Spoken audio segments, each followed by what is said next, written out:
Hey, so welcome back to good morning and welcome back to 3201. Let me clear all this ink first.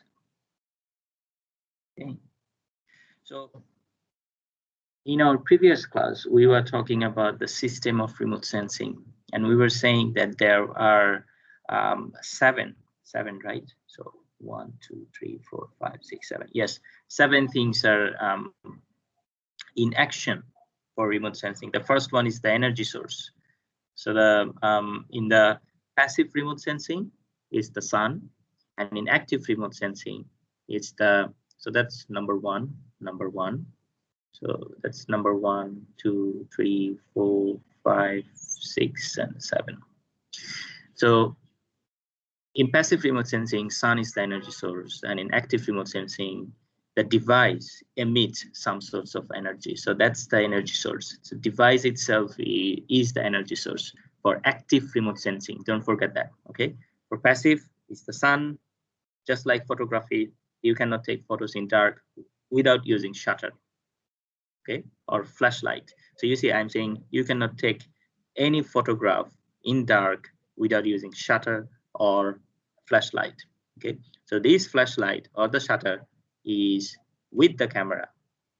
Okay, so that means that's active remote sensing. On the other hand, when you are taking a photo in daylight, the sun is working as energy source. You see everything, so that's passive remote sensing. Then we talked about number 2 is the interaction with the atmosphere. So when it happens, multiple things happens. One is the absorption. The primary thing that happens is the absorption. The energy gets absorbed by different materials present in the atmosphere. Then it also gets scattered.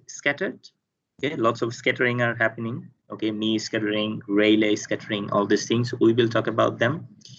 And then there are also diffusion and reflection. So some of the energy get diffused and reflected by the molecules and the materials present in the atmosphere. However, those energy will get passed through all these things. They falls onto the surface. That's number 3. Interaction with the object falls onto the surface and get reflected. Some of the energy, however, gets absorbed by the surface. Okay, that's how the earth warms up, and rest of the energy gets reflected back to the atmosphere. So step 2, or the second system, or the second process, which is radiation and the atmosphere. Okay, interaction at the atmosphere happens again before the satellite picks up the signal. So that's D, that's number 4. Okay, the satellite is picking up the signal, and now it's satellite's job to send the signal back to Earth, to the receiving station. However, sometimes satellites, they do not remain on the horizon of the ground station or the receiving station. So that's why the information needs to be relayed to a communication satellite. Sometimes, not always, but sometimes. And I said over and over again that Bangabandhu satellite is not a remote sensing satellite, it's a communication satellite. And in your midterm, some of the students wrote that Bangabandhu satellite, you can identify some of the things by Bangabandhu satellite, which is very wrong. That means you are not listening what I was saying. Okay, do please listen. So for example, this is a Bangabandhu satellite. So what it does is it's transmitting the signal. So it receives the signal and then it transmits. That means forward the signal. Where? To ground station. Okay, so that's why it says transmission. It also talks about reception. So reception happens at 2 ends. One is the ground station, another one is at the communication satellites. And so once the ground station receive it processes the data to some extent. Okay, it categorizes the data, it catalogs the data, etc., etc. Furthermore, some of the ground station also send the data to the central repository or the central ground station. So for example, for Landsat is US based. So they have some ground station in Africa, in Australia. So these Australian or African ground station, they could receive the signal from Landsat satellite, and instead of processing it there, they could send it to US or in Alaska, and the ground station of these US or Alaska, located in US or Alaska, they could now process and catalog these information for further dissemination to the users. So that's why when you can use or you can access Landsat data and many other remote sensing data from LP DUC. Okay, so what is DUC? DUC is the Data Distribution Center. So I forgot what is their exact elaboration. So it has data, I know that, and it has center. And what are AA for? I forgot. Okay, if you simply Google DUC, you will find it. So so NASA has lots of DUCs. One of them is LP DUC. Then there are also some DUCs that are located in Alaska. So much of the remote sensing data are stored in Alaska's DUC, and these are distributed and disseminated to the users. So you are a user. Now what you do is you collect this data from LP DUC or USGS website, or maybe from Earth Explorer or Glovis. There are so many means, so many ways to collect this data. So you collect this data. So that's user. Okay. So that's 4. This is 5. That's 6. Your user. Now you download the data. You start interpreting the data and doing the analysis. So interpretation is before analysis. Why? Because at the beginning, what we do from remote sensing data is we visually observe the data. Okay, we see without doing any statistical analysis or any further technical change. That means conversion of the data from one form to another. Without doing that, what we do is firstly we do some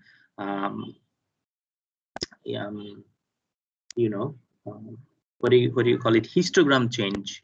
Okay, we do some histogram change, we make some band combinations, and we try to understand what the data is trying to tell us. Then after much filtering and observation or making some interpretation or this visual analysis, then we move into the statistical analysis or technical analysis. And finally, when you have all the analysis and interpretation done, you get your result. Now you apply this data. Okay, so that's the final step, application. You apply this data into many fields. If you create a land use map in step number 6, in step 7, you can use this land use map to observe the land use change for last 30 years, 20 years, 10 years, or 5 years in your study area. Okay. If you identify the leaf area index, LAI, if you calculate LAI in your step number 6, which is leaf area index, so this is very important in vegetation monitoring, okay, or the health of vegetation. It's an index. You need quite sophisticated remote sensing data. You need hyperspectral data for calculating LAI. It's not that optimum to use multispectral data.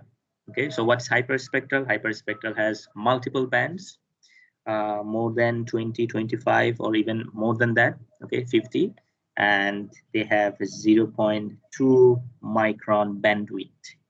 So bandwidth, okay, so you have a band, let's say red band is less than 0.2 micrometer in terms of width. Okay, so that's hyperspectral. By using hyperspectral, you can calculate LAI, and by using LAI or leaf area index, you can estimate how much carbon does it contain by estimating the biomass of that tree or of that canopy or of that vegetation. Okay, so that means biomass কিভাবে কতটুকু আছে সেটা almost accurately আমরা estimate করতে পারি, okay, by interpreting LAI. So you identify LAI in your 6th step, and then you take the data and you can now estimate biomass in your study area. That is what I'm trying to say. So that estimation of biomass is the application. Okay, the product that you have got from your satellite image, you are applying it to get some result, to find something, and so on. So also in the policy making, you can identify the remote sensing. For example,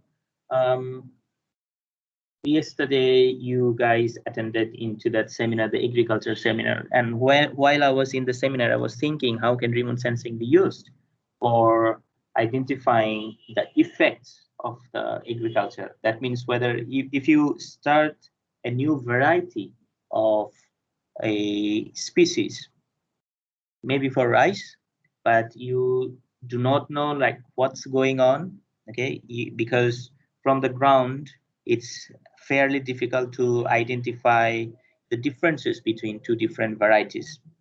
So what you can do is you can use remote sensing in that case, and by remote sensing, by using LI or any other parameters, you can identify, okay, so this rice is having high yield, and in terms of the health, they are much more vigorous than other species. So we should switch to this species as well, etc., etc. And also Sadman mentioned of invasive species, whether avocado is invasive species or not. So you can also find it out rather than just relying on the existing literature that avocado species, whether it's invasive species or not, because it might not be an invasive species in Latin America, but it could be an invasive species in Bangladesh because of the differences in the climate and the weather. So maybe because the climate and the weather of Bangladesh favors the distribution of avocado and so on. Okay, so that's why in this case you could apply remote sensing and GIS to identify the invasive species and also to identify the distribution of these species. Okay, so in masters in risk modeling, I actually give one practical example of this identification and estimation of the distribution of invasive species using remote sensing and GIS. But for now, that will be too advanced for you. So I'm going to stick to the basic. So these are the description of these points, which I have already discussed. Next 2 slides, go through them, read them. If you do not understand anything, let me know. Now, this example is quite relevant to your exam, midterm exam. So this is one of the volcano which got erupted, and now you have to identify where are the lava flows or the heat is flowing, and you can see the smoke is coming out, the ash is flying really high, and this is the shadow of the ash. So from the nadir point, from the bird eye view, it might be difficult to realize the extent of the smoke that is being released from the volcano. However, if you look into the shadow, you will realize the thickness and the intensity and the extent of the smoke. Okay, it's totally blocking out the sun's energy or the sunlight. So how can we use remote sensing in this case? Also, it's in the mountain.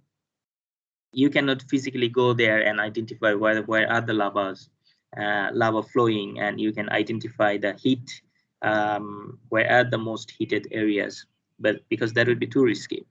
So what you can do is you can use these thermal infrared signatures, okay, or you can find the thermal infrared signatures from the thermal band. So in this example, you will identify, you see the active vent is identified using the thermal band. Also using the thermal band, we can identify the path of lava flow. We can, using the optical data, we can easily identify the extent of the smoke. And now you can use non-remote sensing data, for example, wind speed, then direction of the wind, to identify which areas need to be evacuated or need to be put on, should be included in the danger zone, because at any moment the direction of the smoke flow or the flow of the ash could be changed due to the change in the direction of the airflow. So here is another example of the effect of cyclone. So after cyclone in India, what happened was much of the city went dark. So April 3rd, most of the city is lit. So the data that we are using, the remote sensing data that we are using is night light data. So at night from up from the sky, we can detect the light that is being emitted from the surface of Earth. So by identifying these lights, now you can sort of estimate, you can include this lit area as a parameter of damage assessment or loss assessment. Okay, so if there is no light, that means this area has got impacted severely. So now when you are doing damage assessment, you can use this data as one of the parameters. As well as you can also identify, I mean, it's not for disaster management, but from the economic perspective, since many of you were talking about economics and then insurance and some other things in agriculture last night. So I'd like to also discuss or include this part that by using nightlight, many economists are identifying the poverty. So if there is no light, normally the economy of that area is not stable or is not that good. The intensity, with the increase of the intensity of the night light, we say that the area is much richer than the surrounding area. For example, if you check out the lights of the New York is brightly lit. If you check out the lights of Tokyo, it's brightly lit. And then if you go and check out the lights of Sylhet, you will see that the Sylhet has few small points. Because comparing to Tokyo or New York, the economy of Sylhet is not that robust. Right, so that's another view of the nightlight. So you see on April 3rd, the area is very lit, very much lit. And on May 4th, the area is not that much with light. So you can also identify that which area got impacted severely. For example, this is one of the hub of the economy, or it's richer than this periphery. However, this one is also significantly got impacted by the cyclone. So the first component of the system of remote sensing is the energy source or illumination. So these are basic physics, that how wave moves and how their electric fields and magnetic fields are involved. You have already studied this when you were at grade 9, 10, or 11, 12, if you're from science background. If you're not from science, this part is also included in your the general science book in grade 9, 10. I'm not going to talk about this much, because just have the simple idea that the wavelength is disproportional to the energy. So if wavelength increases, the energy decrease. If the wavelength decrease, okay, if the wavelength decrease, then the energy increase. Okay, if E is the energy, then energy is increasing, and so is the frequency. Okay, so the frequency is also increasing if the wavelength is decreasing. Okay, অর্থাৎ wavelength যদি কমতে থাকে energy এবং frequency বাড়তে থাকবে। So ফ্রিকোয়েন্সির সাথে হচ্ছে আমাদের এনার্জি সমানুপাতিক, বাট ওয়েভলেংথের সাথে হচ্ছে ব্যস্তানুপাতিক। এখন সমানুপাতিক ব্যস্তানুপাতিক এটা তো বুঝতে পারো, right? Okay, so and yeah, so this is the thing, wavelength and the frequency. Okay, so wavelength যদি আমার কমতে থাকে, for example here you see if this is the waves that it can perform in 1 second, this is the 1 second. Okay, so in 1 second you have only one wavelength. In that means you have only one wave. So frequency is 1. Okay, frequency is low, energy is low. Now you decrease the wavelength. As a result, to fill this area, the frequency increases. So you have 1, 2, 3, 4 waves in within the same time. Okay, so that means the frequency increased, and thus the energy is also increased. Now you increase the wavelengths a little bit. You have only 2 wavelengths. Okay, 2 waves in this area. So now that's why you have I mean, this is 1 wave and this is 1 wave. So there you go, 2 waves. So now you have a little bit of more energy and more frequency than this one, but still less energy and less frequency than this one. Okay, so that's how it works. Just you do not really have to memorize this. Just know that, okay, because this might come handy in the future learnings. So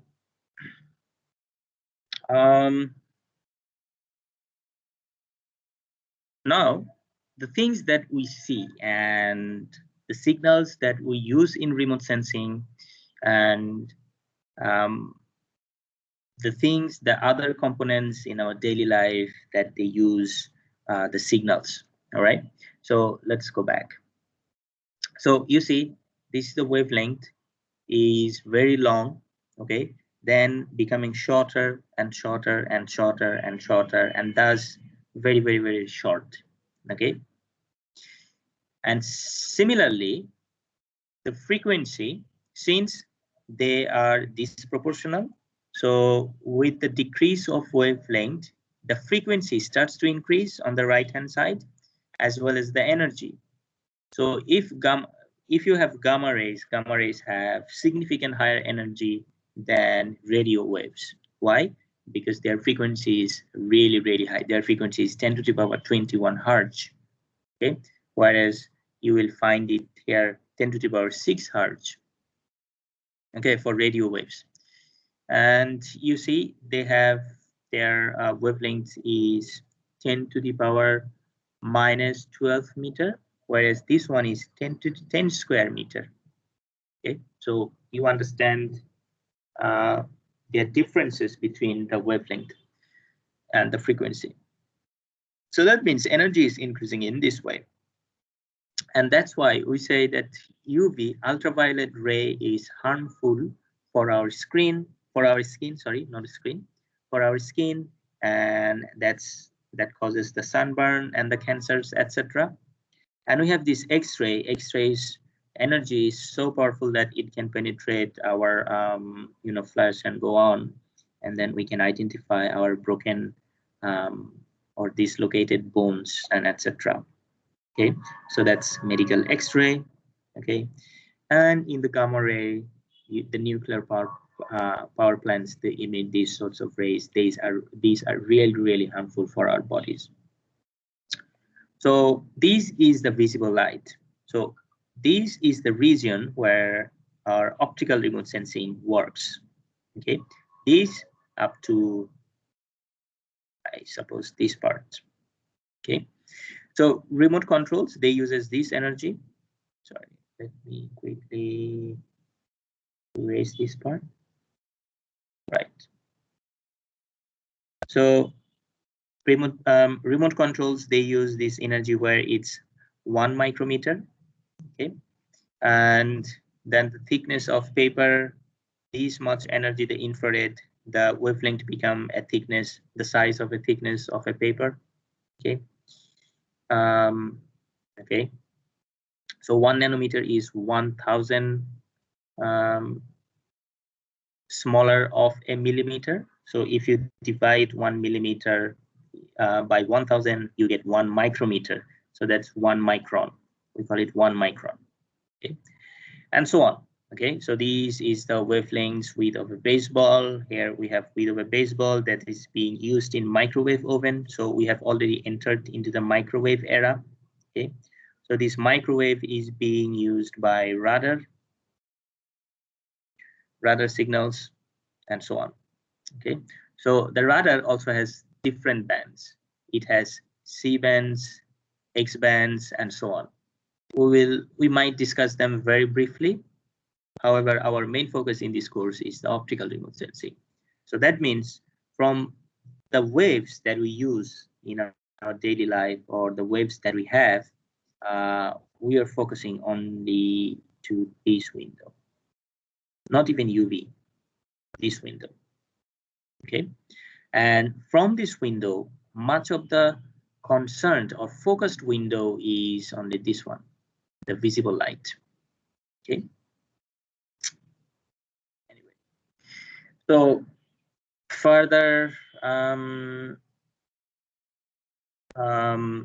further slide on the electromagnetic spectrum. So that means the gamma ray is the size, their sizes, their relative sizes. So the radio is sort of like a big tower, Petronas twin tower, something like that. Okay, whereas these becomes like a butterfly, the size of the butterfly.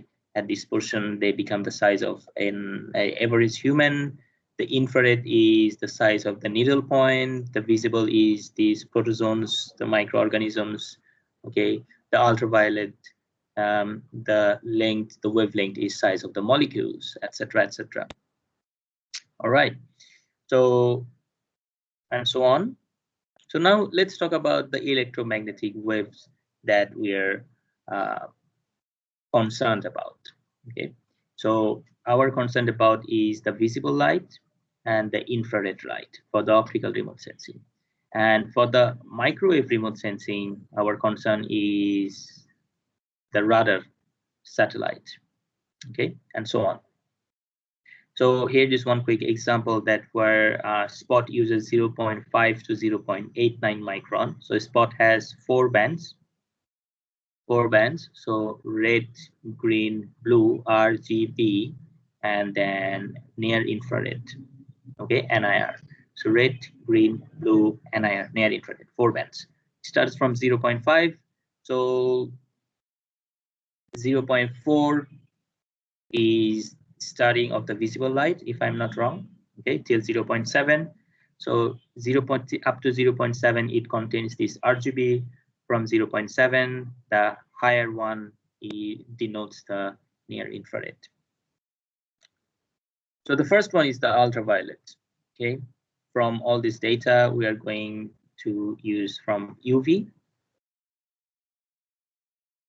Okay, so ultraviolet, so some of the Earth's surface materials, rocks, minerals, they emit these UV radiation.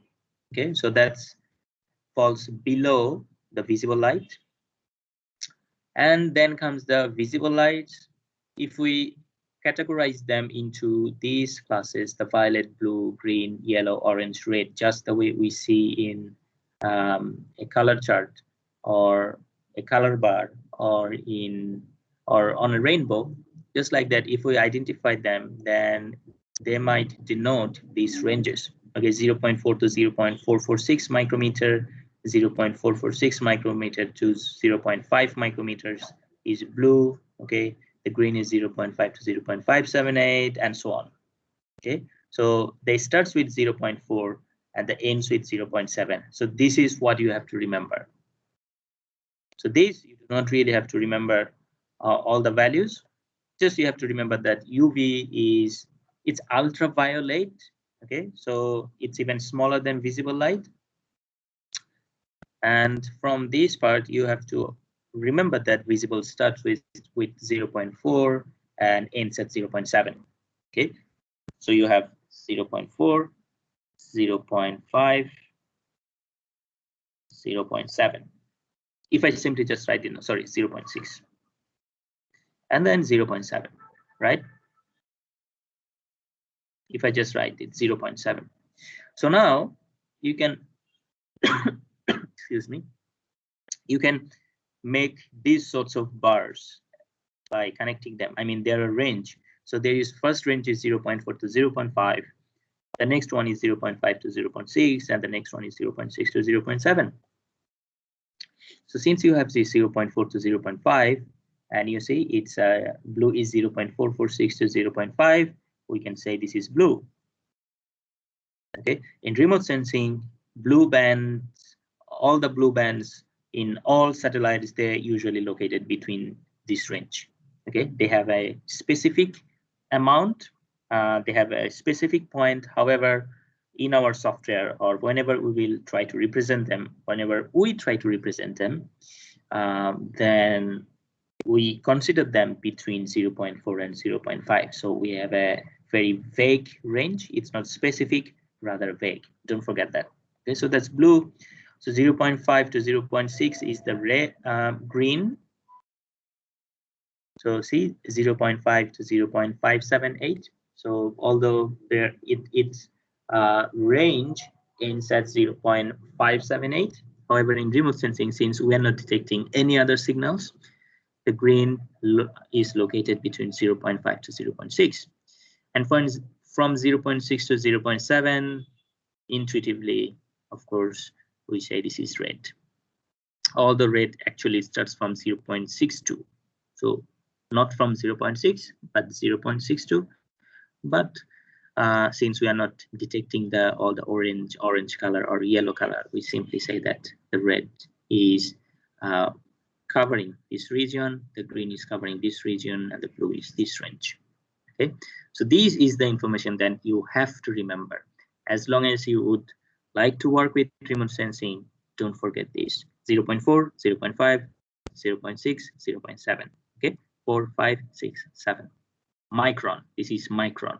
Also, don't forget that. If it's nanometer, make it 100. 400, 500, 600, 700 is for nanometer. nm, this is micrometer. Okay, micron.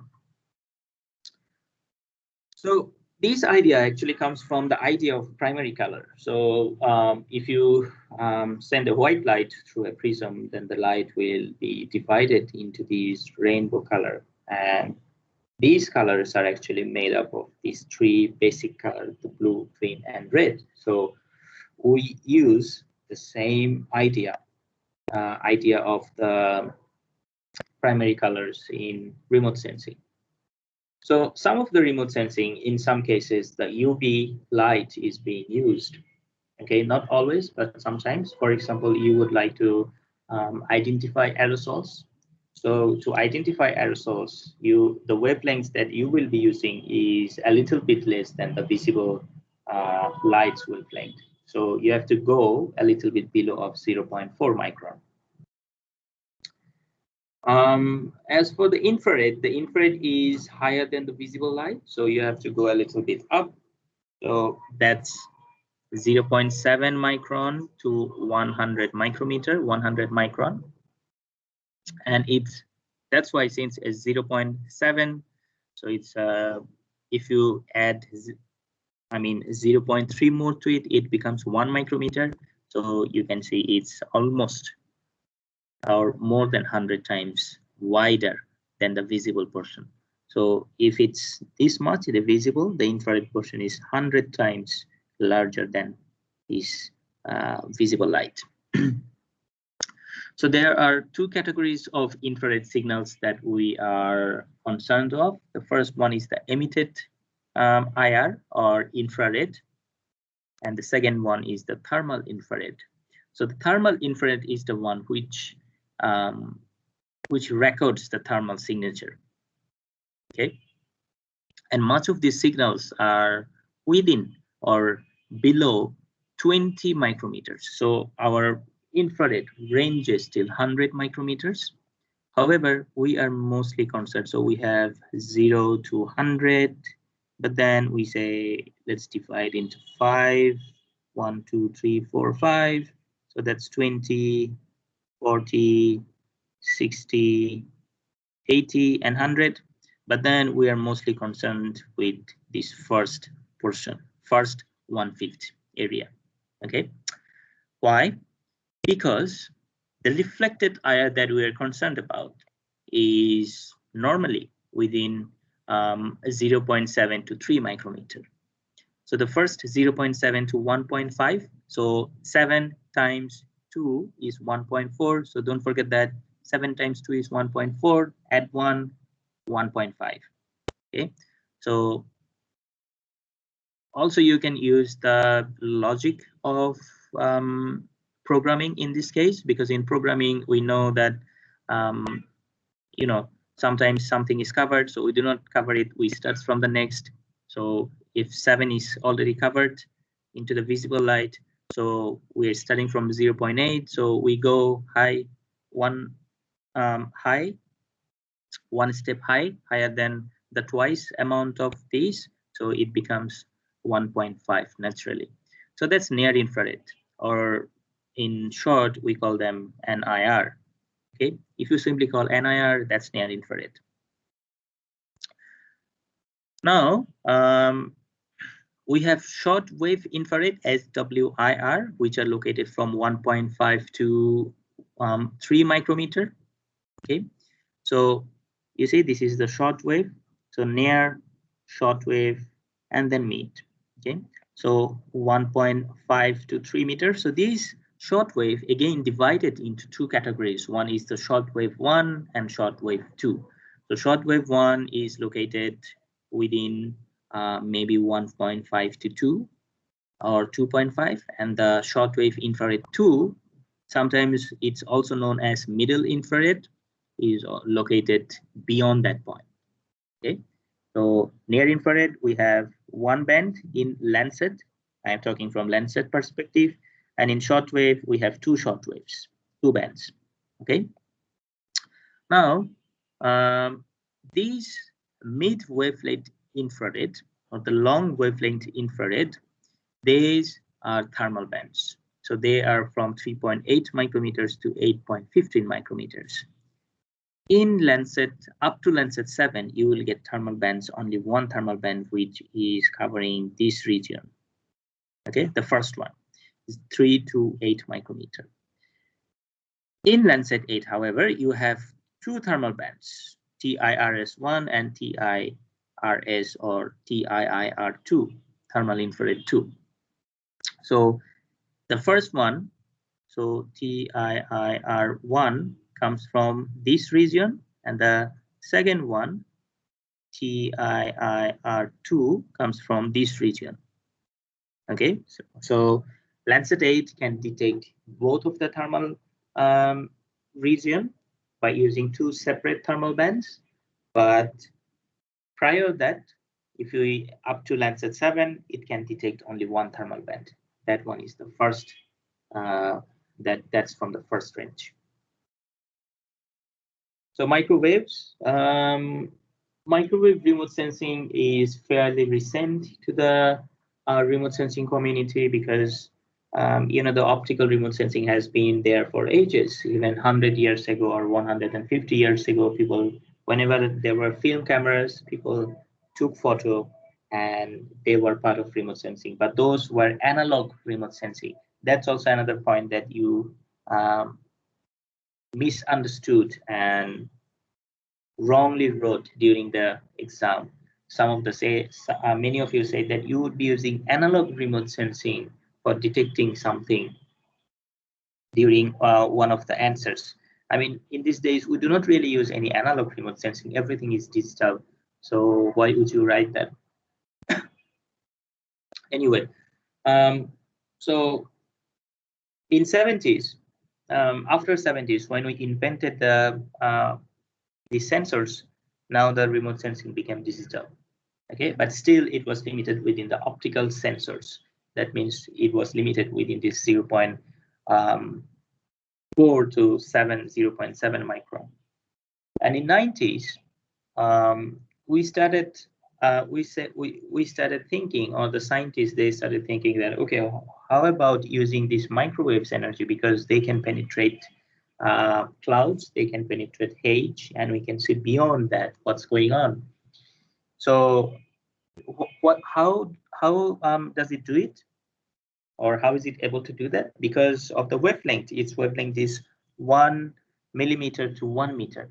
Okay, so that means, so here is another idea of physics comes in handy again. So their wavelength is 1 millimeter. So for example, this is 1 millimeter and this is 1 meter. Although the proportion is not maintained in this example, because 1 meter would be significantly higher than, really higher than 1 millimeter, right? So, excuse me. So that means now, for example, you have a football of this size, and you have a football of this size. I mean, these are the kids' football. You know, when we were kids, we played with this football really small. They are not that big. And this is the football that is being played in World Cup. Okay. So, I mean, their mass is proportional to their size. So that means if you reduce the size of this football to this, their mass, that is M, would be same. So M1 would be equal to M2 if you reduce the size. Okay. If R1, that's the radius of this football. Okay. So that's F1 and F2, football 1 and football 2. If R1 and R2 are same, then M1 and M2 would be the same. The mass would be the same. So now you try to collide them with the same amount of velocity. Okay, so that means তাদেরকে তুমি একে অপরের দিকে ঠেলে দিলা একই পরিমাণ বেগ নিয়ে। ওকে, তাদের বেগের পরিমাণ একই, তাদেরকে তুমি ঠেলে দিলা। But for example, in this time, the R2 is the twice of R1. So the radius of R2 is the twice of R1. So similarly, the mass is higher than this mass. M2 is significantly higher than M1. We cannot say that the M2 is higher than M1 because the radius and the mass is not proportional, of course, because it's three-dimensional. So yes, so now M1 is less than M2 and 2I R1 equal to R2. Okay, so তুমি তাদেরকে using the same velocity, you try to make a collision between them. What would happen? Can anyone tell me?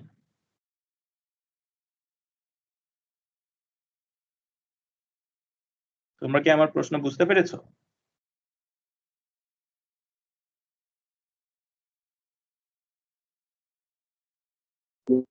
Sir, Yes, বুঝতে পেরেছো? তাহলে কি হতে পারে?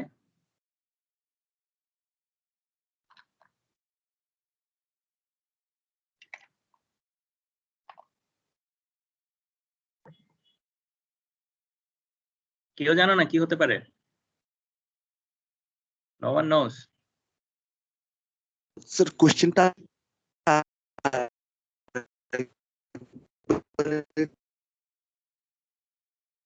কোয়েশ্চেনটা আরেকবার কথা আচ্ছা, বুঝে দেন। এক মিনিট, তোমরা কি কেউ রেকর্ড অফ করেছো? মাঝখানে রেকর্ড কি অফ হয়েছে?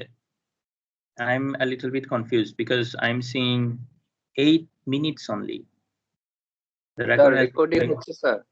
রেকর্ড হচ্ছে, রাইট? আমাদের এখানে অপশন আসছে স্যার স্টপ রেকর্ড। স্যার আচ্ছা, মানে রেকর্ড তো চলছে। জি স্যার, 30 মিনিট হয়ে গেছে স্যার। ওকে, আমার এখানে 8 মিনিট দেখাচ্ছে তো। আমার এখানে 8 মিনিট দেখাচ্ছে, so I got a little bit confused. সো আমি যেটা বলছিলাম, ওকে আমি তোমাদের জন্য বাংলায় বলি। তোমার কাছে দুটো ফুটবল আছে, এই ফুটবলের একটার সাইজ হচ্ছে আরেকটার দ্বিগুণ। F2 is twice than F1. Okay, so obviously এই F2 এর ভর M2 would be significantly higher than M1, তাই তো? এখন এই দুটো ফুটবলকে তোমরা একে অপরের দিকে ঠেলে দিলা, তাহলে কি হবে? কি হতে পারে? স্যার F1 কে স্যার মানে F2 যে ডাইরেকশনে মুভ করতেছিল F1 কে ওই ডাইরেকশনে নিয়ে যাবে, বিপরীতমুখী। হ্যাঁ, একটা সংঘর্ষ হবে স্যার। হ্যাঁ, সংঘর্ষ হওয়ার পরে কি হবে? সংশয়ে স্যার F2 এর ভর যেহেতু বেশি স্যার F2 যেদিকে যাচ্ছিল স্যার ওদিকে যাওয়ার সম্ভাবনা বেশি স্যার। F1 এর কি হবে? স্যার F1 স্যার F2 এর সাথে ধাক্কা খেয়ে তার বিপরীত দিকে স্যার যেতে শুরু করবে স্যার। অর্থাৎ F2 এর দিকে যাওয়া শুরু করবে, right? Yes sir. So, and also theoretically speaking, তাদের দুজনের ভর যদি সমান হয়, they might come to an stop. তাই না? জি স্যার। তাদের ভর ভর সমান যদি হলে সমান স্যার হয়, তাদের sir. বেগ যদি খুব বেশি না থাকে তাহলে তারা একে অপরের সাথে ধাক্কা খেয়ে থেমে যাবে, আর বেগ যদি বেশি হয় তাহলে একে অপরের সাথে ধাক্কা খেয়ে বিপরীত দিকে চলে যাবে। বা ধাক্কা Yes, sir. কোন অংশে লাগছে সেটার উপরে ডিপেন্ড করে তারা একে অপরের বিপরীত দিকে চলে যাবে, তাই তো? জি So, sir. using the same idea, now the microwave remote sensing, they can penetrate clouds because their wavelengths are higher. So 1 millimeter to 1 meter. There is no molecule in the atmosphere which is 1 meter, unless it's an asteroid or an aeroplane. Okay, but there is no natural component in the atmosphere which diameter is 1 meter. অর্থাৎ 1 metre মানে কিন্তু প্রায় 3 fit. 3 ফিটের সমান কি কোনো বস্তু তুমি মলিকিউল বা কোনো কিছুকে তুমি ভাসতে দেখেছো? Or even if you talk about the clouds are thicker, that's true, but the clouds are also it's accumulation of water vapors, right? So the molecule of this water vapor, they are not more than 1 meter, of course. So as a result, these wavelengths, they can pass through these molecules. They can make their way through these molecules. বুঝতে পেরেছো?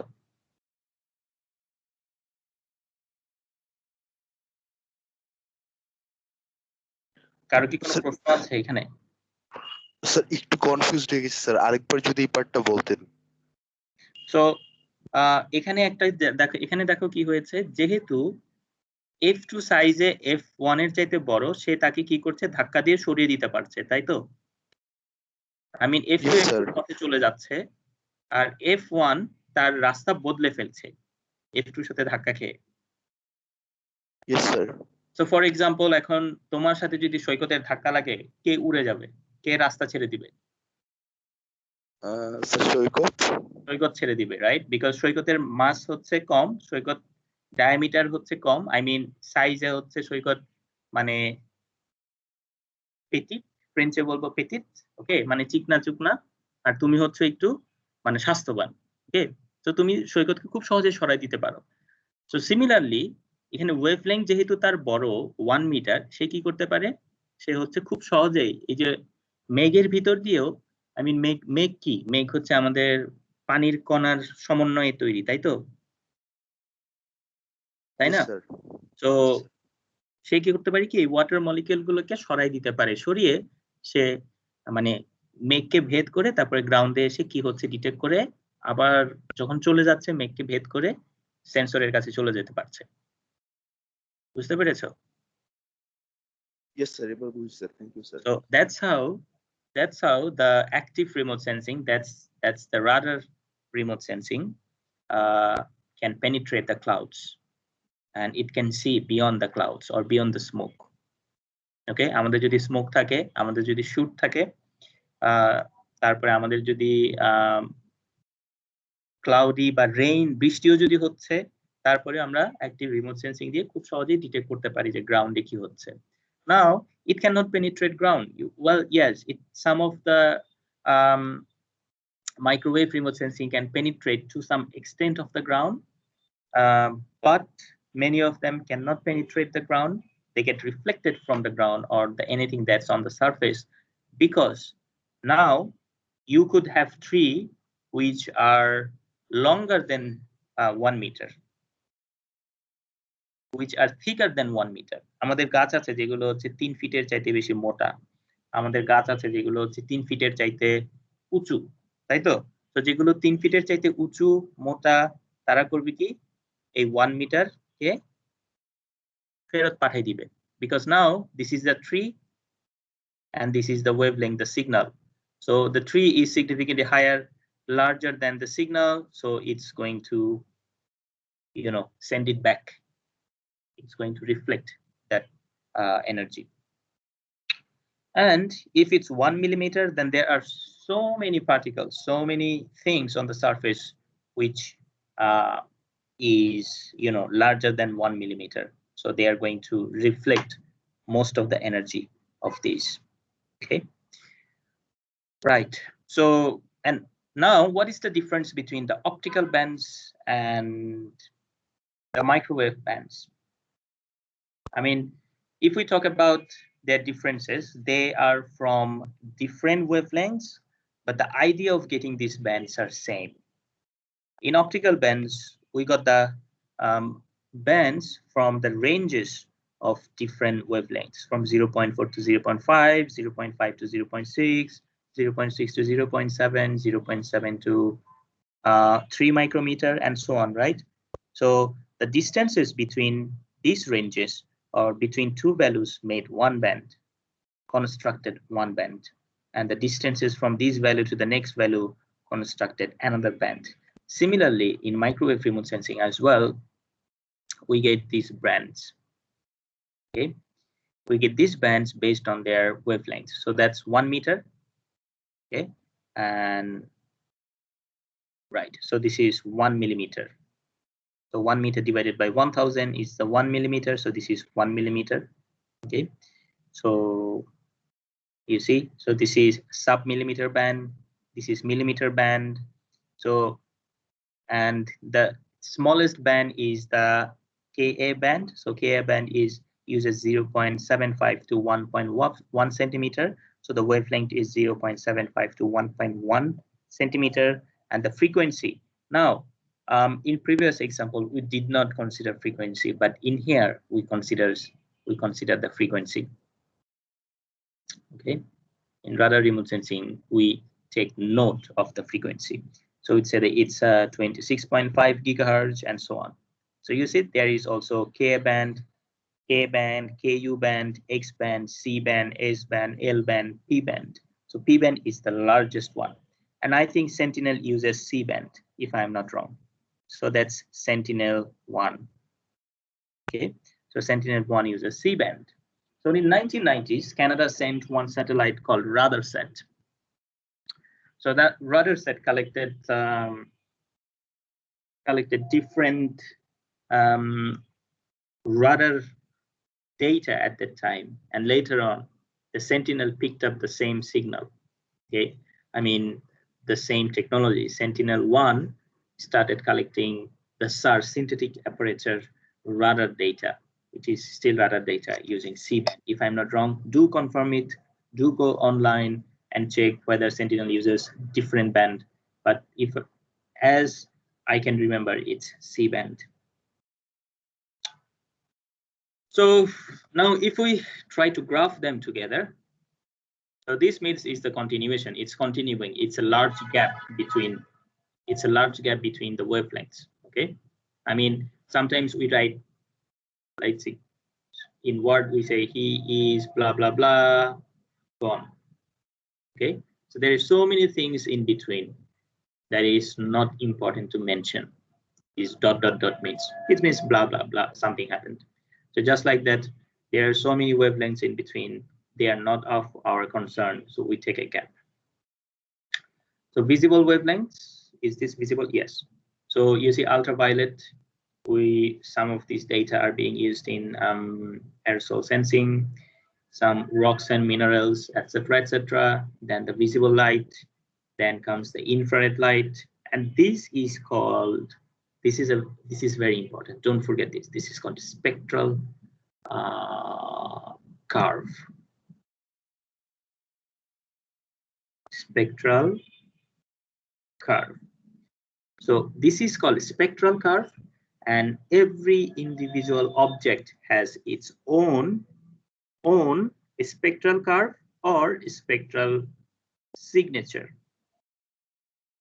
Okay, so the vegetation has a specific spectral curve or spectral signature. So both are used in interchangeably. Also, inside this vegetation curve, you can actually identify whether some vegetation are deciduous or evergreen or coniferous, okay, or broadleaf. So they can be identified by looking into their signature. And then you come into a specific tree, let's say pine tree. So pine tree has their own specific spectral signature. It's very close to the vegetation.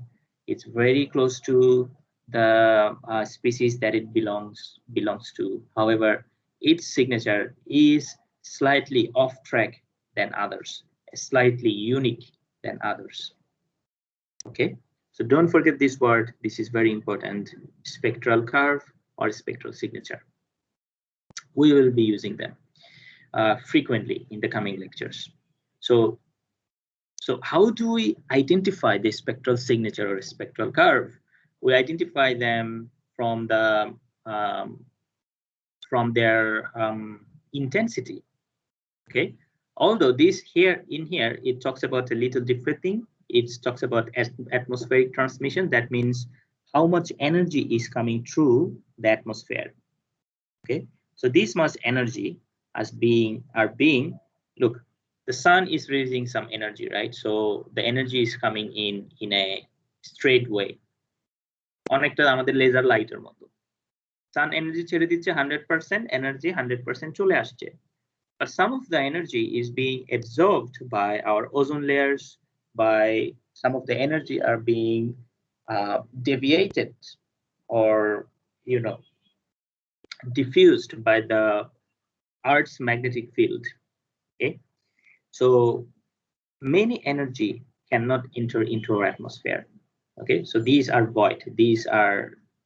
They cannot enter. So these are the region where we have these the energy gets absorbed by the outer layer of the atmosphere or the protective layer of the Earth. Okay, and only the energy that could or that are able to enter into the Earth's atmosphere is this part. Okay, and this part also depends on the wavelengths. So much of the UV light is getting absorbed by the ozone layer, so we have almost close to zero. However, there is a very little amount of energy is getting you know, is entering the Earth's atmosphere, starting from 0.2 micrometer, and the rest, gamma, X-ray, they are getting absorbed or they are getting deviated somewhere else into the space. And the visible light, it begins at this point at 0.4. Okay, so much of the visible light, much of the blue light is entering into the atmosphere. And then we comes to red light, 0.7. So red light, some of them are getting absorbed and rest is entering the Earth. Then the thermal bands, they are entering the Earth.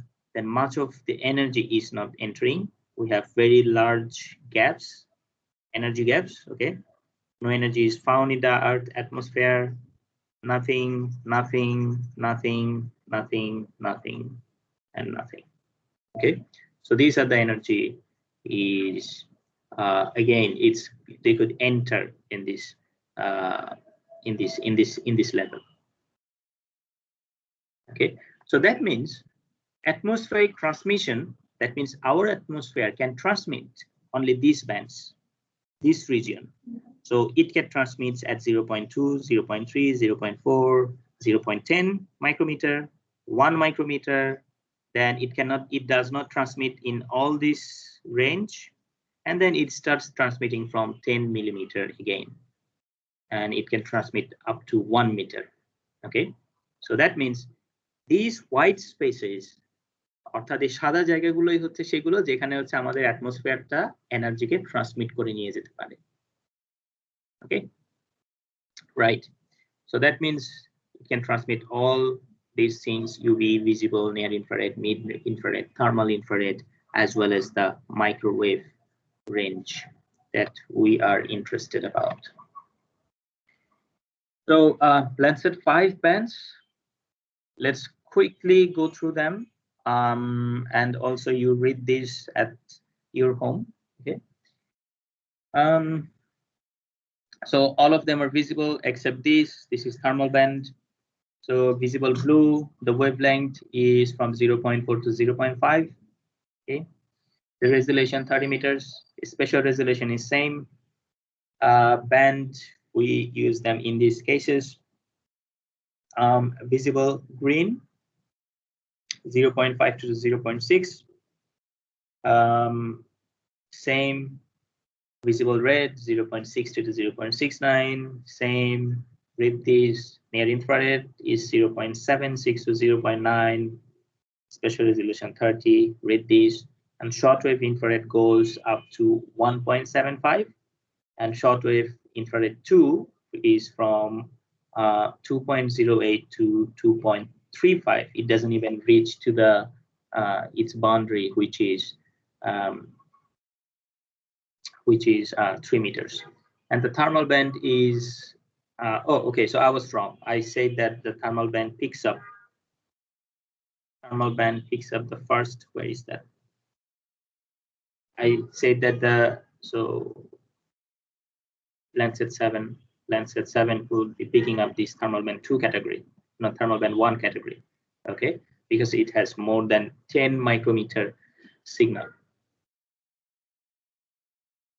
So thermal band is 10.4 to 12.5. Now the spatial resolution is 120 meters. Okay, and why is it significantly higher than all these spatial resolution? Because using that small window, this 30 meters window, it's really identify the temperature. It's really difficult. Sorry, it's really difficult to identify the temperature. It's really difficult to identify the energy of heat. Okay, how? Where can I draw? Let me draw here. So because, for example, this is the pixel. That's 30 meters. Okay, right? 30 meters and 30 meters. And what is IFOV? Can anyone tell me what's IFOV? Instantaneous field of view. Instantaneous field of view. So these, every pixel is creating one IFOV, right? Yes, sir. Instantaneous field of view. So at present, we call it, what do we call it? Do we call it pixel? Yes, sir. This is the Earth's surface. This is the satellite. Okay. Do we call it pixel if it's on the Earth's surface? Yes. Yes? Wrong. Yes, sir. This is wrong. This is ground resolution cell. আমি বলেছি যে তোমাদের তিনটা জিনিসের সম্পর্ক আছে। যদি পৃথিবীতে থাকে it's a ground resolution cell. যদি ছবিতে থাকে, এই যে এই ছবিতে যদি থাকে then it's pixel. Okay? যদি সেন্সরে যখন ডিটেক্ট করে, সেন্সরে যদি বলি তাহলে এটা হচ্ছে একটা কোণা, এটা একটা angle. So that's IFOV, instantaneous field of view. All of them are doing the same thing. IFOV is the angle that I'm looking on the surface to identify the ground resolution cell, which when I print it out or in digitally, when I represent it, they become the pixel on our raster data. এই জিনিসটা কি clear হলো? আমি satellite থেকে যেই অ্যাঙ্গেলে একটা সবচেয়ে ছোট জিনিসকে আমি ডিটেক্ট করার জন্য, পসিবল জিনিসকে ডিটেক্ট করার জন্য আমি যে অ্যাঙ্গেলে তাকাচ্ছি সেটা হচ্ছে IFOV। সবচেয়ে ছোট যে জিনিসকে আমি গ্রাউন্ডে অবজার্ভ করতে পারছি, একক যেটা, সেটা হচ্ছে গ্রাউন্ড রেজোলিউশন সেল। এটা মনে রাখা খুব সহজ, গ্রাউন্ড রেজোলিউশন সেল, অর্থাৎ রেজোলিউশন যে সেলটা বানাচ্ছে গ্রাউন্ড থেকে, সেটা হচ্ছে গ্রাউন্ড রেজোলিউশন সেল। এখন এটাকে আমি সেন্সরে ডিটেক্ট করার পরে আমি আমার সার্ভারে পাঠিয়ে দিলাম, আমার রাস্টার ডেটা পেলাম। রাস্টার ডেটাতে এই গ্রাউন্ড রেজোলিউশন সেলটা যেটা বানাচ্ছে সেটা হচ্ছে pixel. Okay, the pixel on your computer does not necessarily a 30 meter by 30 meter. কেন? তোমার কম্পিউটারের স্ক্রিনে তো 30 meter by 30 meter নয়, but this pixel represents a ground resolution cell which covers a 30 by 30 meters area. বুঝতে পেরেছো? So that means if your ground resolution cell is smaller, the IFOV is also small. If the ground resolution cell is bigger, For example, this is, oops. Oh, for example, this ground resolution cell is 120 meters, 120 compared to this. Okay, so that's 30. So এটা যে angle বানাচ্ছিল আর এটা যে angle বানিয়েছে, that IFOB,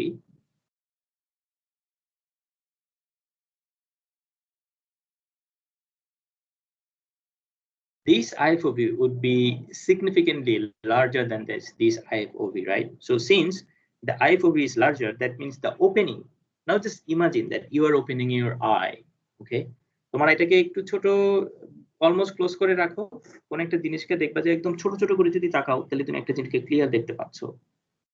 আমরা অনেক সময় তাকাই না যে দূরের কোনো জিনিস ভালো করে দেখতে পাচ্ছি না, তখন আমাদের ছোটগুলো এরকম কুচকাই ফেলি, ছোট করে ফেলি, দেন আমরা অনেক সময় এটাকে দেখতে পাই, ভালো করে পড়তে পারি। Okay, so just like that, at that moment we are actually trying to focus our IFOB. Okay, so এখন এই যে আমি তাকাচ্ছি, এখানে যদি আমার চোখের মনির যে ওপেনিং এটা যদি আরেকটু বেশি হয় তাহলে কিন্তু এনার্জি আরো বেশি করে আসতে পারবে। ওকে, যেমন তুমি ওই যে বিড়ালের চোখ দেখবে অনেক সময় কালো করে বড় হয়ে যায়, গোল গোল হয়ে যায়, আমরা বলি cute. Okay, but at that time the cat is trying to focus and trying to absorb all the energy that is coming into to focus on one thing, and ওই জিনিসটাকে সে ভালো করে দেখার চেষ্টা করছে। So the IFOB is higher. So এই কোণায় এখানে যে এনার্জি যাচ্ছে এটার পরিমাণ আর এই অ্যাঙ্গেল যে এনার্জি ইনটেক নিতে পারবে এটার পরিমাণও হায়ার। ওকে, সো এখন হিট সেন্স করার ক্ষেত্রে when we are talking about the temperature or thermal band, if this angle is smaller, the amount of heat that reaches the sensor is not sufficient enough to register heat properly. Okay, আমি যদি টেম্পারেচারকে অর্থাৎ হিটকে আমি যদি properly record করতে চাই তাহলে এই angle is not enough, because it can not detect much of the energy. সে যে চ্যানেলটা খোলা রেখেছে, যে সাইজটা খোলা রেখেছে, সেটা খুব বেশি এনার্জি অ্যাবজর্ব করতে পারছে না, নিতে পারছে না। সো যার ফলে সে প্রপারলি এটাকে মেজার করতে পারছে না। Okay, so now what we do is we open up, we increase the angle, and now much energy or much more energy goes into the sensor, and the sensor can easily register what is the actual heat on the surface. So that's why the ground resolution cell, the spatial resolution of thermal band is 120 meters instead of 30 meters of optical spatial resolutions. Okay, and so this is 30 meters, this is 120 meters. So how do we compare them? Because the spatial resolution of these is almost 3 times or 4 times higher than this spatial resolution. So that means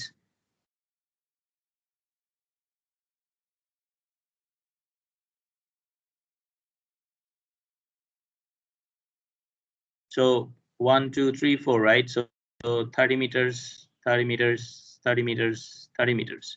So if you have 30 meters, 30 meters, 30 meters, 30 meters. So if you have 1 pixel from thermal band, that one actually covers 16 pixels of this. So this is just 1 optical pixel, and then another optical pixel, another optical pixel, another optical pixel, another optical pixel, optical pixel, 4 by 4. Okay, 16. So 30, 30, 30, 30, 120, 120. So 16 optical pixels create 1 thermal pixel.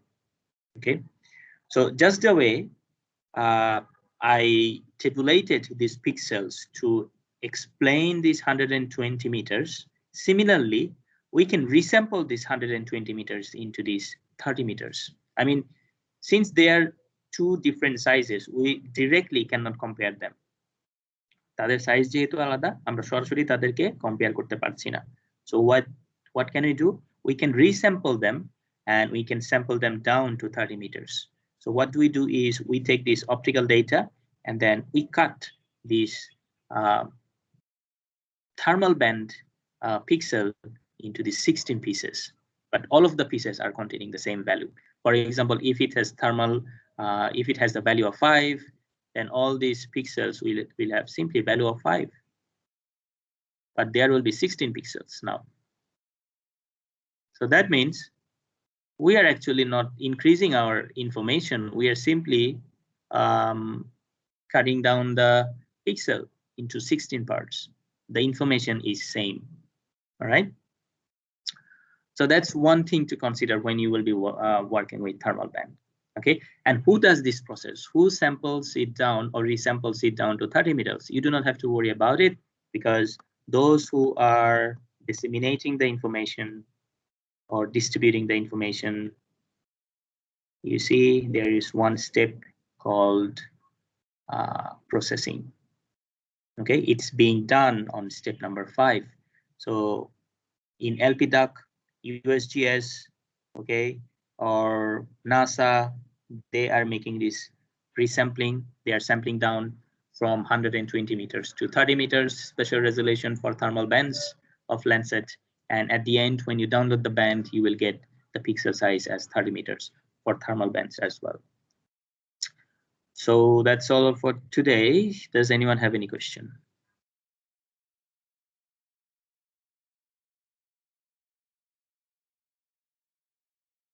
If not, then I will move to the discussion.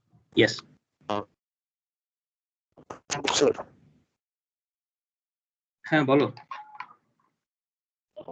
Sir আমাদের যখন sir IFO ছোট হচ্ছে sir, তখন আমাদের sir ground base রেজলিউশনটা ছোট হচ্ছে sir. এটার উপর কি স্যার আমাদের পরে যখন এটা প্রিন্টেড করতেছি, এই জিনিসটার উপর কি পিক্সেলের কোনো কিছু ডিপেন্ড করতেছে? মানে পিক্সেল জিনিস সাইজটা কি বড় হবে ছোট, এরকম কোনো কিছু ডিপেন্ড করতেছে? অফকোর্স। সো তোমার স্যাটেলাইট যদি একটা ছোট অ্যাঙ্গেল দিয়ে দেখে, সো পৃথিবীর তার মানে সে একটা ছোট জায়গাকে কভার করছে, রাইট? দেখো এখানে আমার মনে হয় তোমার প্রশ্ন দিয়ে আমি যেটা তুমি দুটো জিনিসকে গুলিয়ে ফেলছো, একটা হচ্ছে IFOV আর একটা হচ্ছে FOV। FOV and IFOV আর ডিফারেন্ট। FOV হচ্ছে তোমার পুরো সিনটাকে ক্যাপচার করার জন্য যেটা, সেটা হচ্ছে FOV, ফিল্ড অফ ভিউ।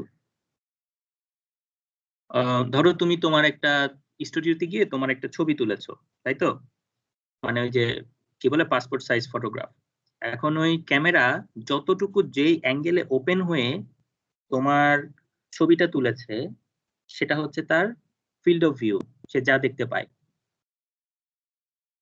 ওকে, অর্থাৎ তোমার যে ছবিটা, তোমার যে চারকোনা একটা ছবি আসছে, মানে ব্যাকগ্রাউন্ড সহ তোমার চেহারা সহ, সেটা হচ্ছে তার এন্টায়ার ফিল্ড অফ ভিউ। এটা দেখার ক্ষেত্রে তার হয়তো ধরো 30 ডিগ্রি অ্যাঙ্গেলে তাকাতে হয়েছে, এটসেট্রা এটসেট্রা। এখন তুমি এই ছবিটা তোমার কম্পিউটারে এনে জুম করছো, জুম করতে করতে এক পর্যায়ে দেখা যাচ্ছে এটা ব্লকি হয়ে গিয়েছে, অর্থাৎ ফেটে যাচ্ছে।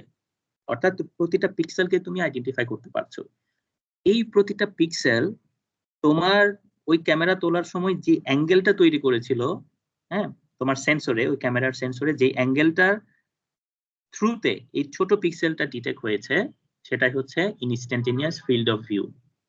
তো তুমি যদি এখন একটা ল্যান্ডসেটের ডেটা নাও, ওই ল্যান্ডসেটের ডেটা যে পুরো সিনটা যে অ্যাঙ্গেলে ডিটেক্ট হচ্ছে, পুরো সিন বলতে কি বোঝাচ্ছে বুঝতে পারছো তো? এটা ধর ঢাকার চাইতেও বড় হবে, বিশাল বড় এরিয়া। সো এই পুরো সিনটা ডিটেক্ট করার জন্য স্যাটেলাইটে যে অ্যাঙ্গেলটা তৈরি হচ্ছে, ধরো 5 ডিগ্রি অ্যাঙ্গেল তৈরি হচ্ছে, কারণ স্যাটেলাইট তো অনেক উপরে। তো এটাই হচ্ছে তার ফিল্ড অফ ভিউ। কিন্তু এখন এখান থেকে 30 মিটার বাই 30 মিটারের একটা পিক্সেল আছে। ওকে, এখানে ধরো আমার বিল্ডিংটা হচ্ছে 30 meter by 30 meter for example, অথবা আমাদের মাল্টিপারপাস সেটটা হচ্ছে ধরো 30 মিটার বাই 30 মিটার, যেটা হচ্ছে একটা পিক্সেল হিসাবে রিপ্রেজেন্টেড হবে, ছবিতে রিপ্রেজেন্টেড হবে।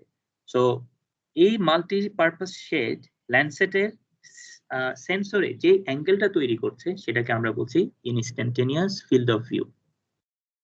At that moment, that particular diode or sensor can sense only that amount, that smallest amount, possible amount. ওকে, মানে ইউনিট যাকে বলে, একক যাকে বলে। আমরা বলি না যে বিল্ডিং এর একক হচ্ছে একটা ইট, সমাজের একক হচ্ছে একটা পরিবার, that's the smallest possible thing. একটা পরিবারকে ভেঙে দিলে তো তোমার ইন্ডিভিজুয়াল মানুষ হয়ে যাচ্ছে, তাই না? একটা ইটকে ভাঙলে তো তোমার ওই যে সুরকি কঙ্কর এগুলা হয়ে যাচ্ছে, এটা তো আর ওয়াল বানাইতে পারছো না। So just like that. So ওটাই হচ্ছে তখন একটা, এখন এই যে অ্যাঙ্গেলটা বানাচ্ছে ওই একক মানে এরিয়া, ওকে, অর্থাৎ স্মলেস্ট পসিবল যে অ্যাঙ্গেলটা দিয়ে হচ্ছে সে একটা এরিয়া দেখতে পায়, ওই অ্যাঙ্গেলকে আমরা বলছি আইএফওভি। সো এখন গ্রাউন্ডে যেটা আমাদের জন্য, যেটা হচ্ছে আমাদের মাল্টিপারপাস শেড, সেই জিনিসটা আমরা কি বলছি? আমরা বলছি গ্রাউন্ড রেজলিউশন সেল। এখন এই মাল্টিপারপাস শেডের সে ছবি তুললো, অর্থাৎ পুরো ঢাকার ছবি তুলেছে, সেখানে তার সাথে মাল্টিপারপাস শেডের ছবিও চলে গিয়েছে। এখন এই পুরো ঢাকার ছবিটা আমরা ধরো 2019 এর ছবিটা আমরা এই ল্যান্ডসেটের ডেটাবেস থেকে ডাউনলোড করে নিয়ে আসছি, আমাদের কম্পিউটারের স্ক্রিনের সামনে আছে। তো ওখান থেকে আমরা একটা পিক্সেলকে দেখে বলছি আরে এটাই তো হচ্ছে আমাদের মাল্টিপারপাস শেড। ওকে, তো তখন ওই ওই এই যে বললাম ওই একটা পিক্সেলকে দেখে বলছি at that moment on that photo or on that image, that is called pixel, not ground resolution cell. But তুমি যদি মাল্টিপারপাস শেডে যাও, ওই মুহূর্তে তোমার ছবি তোলার মুহূর্তে যখন ল্যান্ডসেট ছবিটা তুলছে তখন মাল্টিপারপাস শেডটা হচ্ছে গ্রাউন্ড রেজলিউশন সেল, জায়গাটা actual physical surface on earth. Okay, so এখন তুমি যদি ধরো আইএফওভিটাকে বাড়িয়ে দাও, ইনক্রিজ করে দাও, তাহলে অবভিয়াসলি ফিজিক্সের ওই যে নিয়ম অনুযায়ী আমাদের গ্রাউন্ড রেজলিউশন সেলটাও বেড়ে যাবে। কারণ কেন? কারণ আইএফওভি এর উপরে ডিপেন্ড করছে আমাদের গ্রাউন্ড রেজলিউশন সেলটা কত বড় হবে। অ্যাঙ্গেলটা যদি বড় হয়ে যায় তাহলে সে বড় এলাকা কভার করতে পারবে। So automatically the size of the ground resolution cell will increase. So since the size of the ground resolution cell will be increased, এখন আমরা যেই ছবিটা এখান থেকে পাবো সেই ছবিতেও আমাদের পিক্সেল সাইজটা বেড়ে যাবে। পিক্সেল সাইজ বেড়ে যাবে মানে আমাদের কম্পিউটারের স্ক্রিনে পিক্সেলের সাইজ বাড়বে সেটা নয়, ওই পিক্সেলটা পৃথিবীতে যে এরিয়াটা কভার করছে সেটা বেড়ে যাবে। এবার কি বুঝতে পেরেছো? জি স্যার, স্যার এবার বুঝেছি।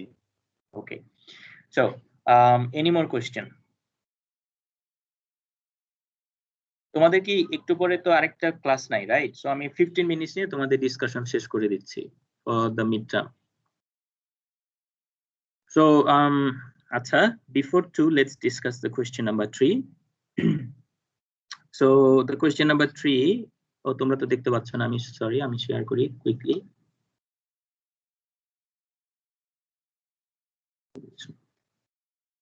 Right. So question number 3. বলছে যে you, a pedantic and prudent disaster and remote sensing expert. What does it mean, pedantic?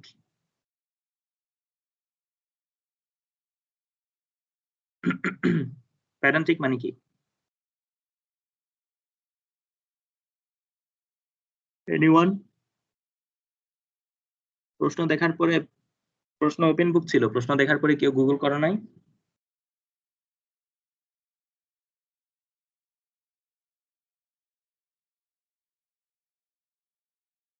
No response নাই, তার মানে গুগল করা নাই। So pedantic means someone who focus on the every possible detail, who is very thorough, okay, who is very elaborate, অর্থাৎ সে ডিটেইলে কাজ করে, সে ক্ষুদ্র জিনিসগুলোও সে দেখে। So that's pedantic. Okay, যেমন ধরো আমি তোমাদের ডালার যে তোমাদের যে ফার্স্ট অ্যাসাইনমেন্টের যে আমি তোমাদেরকে ফিডব্যাক দিয়েছিলাম, I was trying to be pedantic.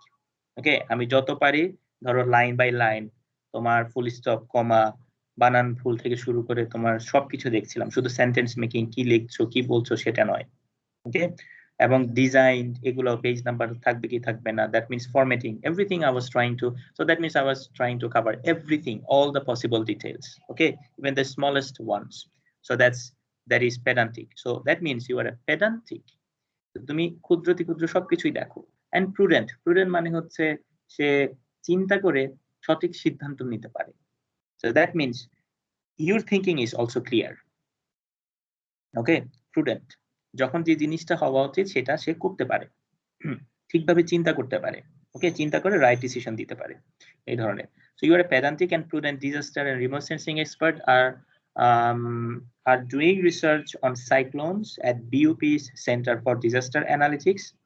As part of the study, you are asked to work on recent super cyclone Amphan. The list scientist asked you to find out cyclone's path, impact area, and map out the storm surges. তিনটা জিনিস করতে বলেছে। একটা বলেছে সাইক্লোনের path বের করতে, impact area বের করতে, এবং তারপর বলেছে স্টর্ম সার্জ, তার মানে কি জলোচ্ছ্বাস। ওকে, জলোচ্ছ্বাস বের করতে। এখন জলোচ্ছ্বাস হলে কি হয়? জলোচ্ছ্বাস হলে আবার কোস্টাল এরিয়া প্লাবিত হয়। তো এখানে দুটো জিনিস আছে। এখানে আমরা হাইট নিয়ে কনসার্ন নয়, কনসার্নটা হচ্ছে কতটুকু এরিয়া প্লাবিত হলো, ফ্লাডেড হলো। ওকে, so using remote sensing, three things: path, impact area, or the cyclonal impact area, not jalochchasher impact area, and then impact area of the storm surge. And how can you use the remote sensing? So write elaborately, detail likhte bolechi, how would you be attaining the task that you are assigned to, and what sort of remote sensing data would be useful for each purpose respectively. So কোন জিনিসটা answer কি বলবো, কোন কাজে কোনটা লাগবে সেটা তোমাকে বলে দিতে হবে। ওকে, সো যাই হোক, প্রথমে আসি cyclone path. Cyclone path detect করার জন্য there are so many means. One of them could be the meteorological satellites. Okay, so meteorological satellite দিয়ে আমরা খুব সহজেই সাইক্লোন পাথটাকে আইডেন্টিফাই করতে পারি। আবার সাইক্লোন পাথ যখন বলবো তখন কিন্তু আমরা পুরো সাইক্লোন যে ঘুরে ঘুরে যাচ্ছে এই পাথ নয়, বরঞ্চ সাইক্লোনের আই কোন দিক দিয়ে যাচ্ছে সেই পাথটাকে আমরা মিন করে থাকি। So we have to identify that path. And also many of you mentioned that we would be forecasting. Look, I said you are tasked to work on the recent super cyclone Amphan. Okay, so recent মানে কি, এটা হয়ে গিয়েছে in past. Okay, recently হয়ে গিয়েছে। So cyclone এই Amphan past হয়ে গিয়েছে এবং অতীত, এটা অতীতকাল, এটা চলে গিয়েছে দেখে এখানে ইম্প্যাক্ট এরিয়া ডিটেক্ট করতে চাচ্ছে এবং স্টর্ম সার্জের ফলাফলটা আমরা জানতে চাচ্ছি। এটা ভবিষ্যতে হবে সেটা আমরা জানতে চাচ্ছি না। সো দ্যাট মিনস তোমাকে এখন তুমি ওই সাইক্লোনের ম্যাপ থেকে, ইমেজ থেকে তুমি খুব সহজেই তার আইটাকে ডিটেক্ট করতে পারো এন্ড দেন ওই পাথ থেকে ড্র করতে পারো। Alright, so for that you need constant monitoring. So therefore that constant monitoring, the satellite has to be geostationary, because if it's polar orbit, it has very long temporal resolution. So constant monitoring, one condition. Third condition, the cyclone covers large area and the polar satellites, they cover smaller area. So the satellite again has to be geostationary to cover such large area. And finally, it has to be optical sensor, because how do you identify the cyclone? You identify the cyclone by the movements of the clouds, right? আমরা যখনই পৃথিবীর ওই যে বিভিন্ন image দেখি, যদিও বলছে যে রাডার ইমেজ, কিন্তু আমরা কিন্তু আসলে ওই ইমেজগুলোকে দেখতে হচ্ছে ক্লাউডের movement. Okay, so that's actually optical satellite. So by using this optical satellite, optical geostationary satellite, you can identify the cyclone path. Impact area, how can you do that? Impact area can be done in two ways. One, using optical data. Two, using radar data. How is it possible to detect with optical data? Pre and post. তোমার সাইক্লোনের আগের একটা ছবি নিলা, post আরেকটা ছবি নিলা। আমি এখানে বলি না যে তুমি এক সপ্তাহ পরেই তুমি এই কাজটা করছো, বলি নাই মনে হয়, তাই না? সো এই ক্ষেত্রে হয়তো অপটিক্যাল সেন্সরটা ইউজ করা যেতে পারে। হাউএভার আমফানের ক্ষেত্রে সমস্যাটা হচ্ছে, আমফান যে সময়টাতে হয়েছে সেই সময়টাতে প্রচুর বৃষ্টি হয়েছে। ওকে, and the sky was very cloudy, so maybe remote optical sensor will not be a optimum solution. So আরেকটা হতে পারে, সেটা হচ্ছে রাডার দিয়ে আমরা কি করতে পারি? সো রাডার দিয়ে আমরা ডিফর্মিটি চেক করতে পারি। ওকে, ডিফর্মিটি কি ধরনের? আমার again pre and post.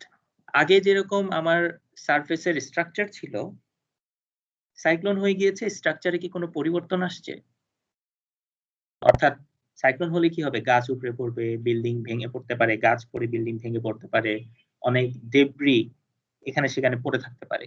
So and this radar data they can penetrate clouds. So cloud is not a problem. So now, before that, before the cyclone, there were some vegetation, there were some roads, the area was clear. After vegetation, we find the changes on the surface of the area. So কিছু জায়গায় গাছ পড়ে আছে, কিছু জায়গায় গাছ ভেঙে পড়েছে। So that means আমাদের যে হাইটটা ছিল, এই হাইটগুলো চেঞ্জ হয়েছে, ডিফর্মিটি আসছে। হ্যাঁ, আমাদের যে ফরমেশনটা ছিল, এই ফরমেশনটা চেঞ্জ হয়ে গিয়েছে। So by using that, we can easily find the extent of the site impact area. So the storm surges, again, optical data is of no use because storm surges, they happen during the cyclone. So to identify that, you have to penetrate to the clouds. That's why you have to use, again, radar data. Okay, using radar data, using SAR data, যেটা আমি ক্লাসে ওই যে Auris তখন জিজ্ঞেস করেছিল, আমি তখন বারবার ওই যে SAR explain করছিলাম. So using the SAR data, and I was also explaining how the SAR data or radar data can identify water. Okay, দুটো ক্লাসে আমি ডিসকাস করেছিলাম। তো তখন আমরা এটা দিয়ে খুব সহজেই পানির কোন জায়গায় পানি আছে সেটাকে আমরা আইডেন্টিফাই করতে পারি। So again pre and post. So সাইক্লোনের আগে কিরকম পানির কোথায় কোথায় পানি ছিল, সাইক্লোনের পরবর্তীতে এখন কোথায় কোথায় গিয়ে পানি উঠেছে। So now I can identify the extent of storm surges and that's your answer. Okay, so এই জায়গাটাতে দুজন স্টুডেন্ট শুধু এই পরীক্ষায় মোটামুটি ভালো লিখেছে। তো তার ভিতর থেকে একজন সম্ভবত মাহির আর একজন সম্ভবত সাদমান। সো এখানে আরেকটা কাজ হয়েছে, সেটা হচ্ছে এই দুজনেই তারা করেছে কি টু দা পয়েন্টে কথা বলেছে। তারা যখনই যে জিনিসটা চাচ্ছে সেই জিনিসটাকে তারা বলছে। সো রিমেম্বার দিস, তোমাকে অনেক কিছু বললেই যে অ্যান্সার হবে, that is not right. Okay, to the পয়েন্টে কথা বলতে হবে। এখানে এই জিনিসটা লাগবে, কেন লাগবে, উদাহরণ। ওকে, এটসেট্রা এটসেট্রা। ওকে, এইবার অরিশ, কোয়েশ্চেন নাম্বার 2 কি বুঝো নাই?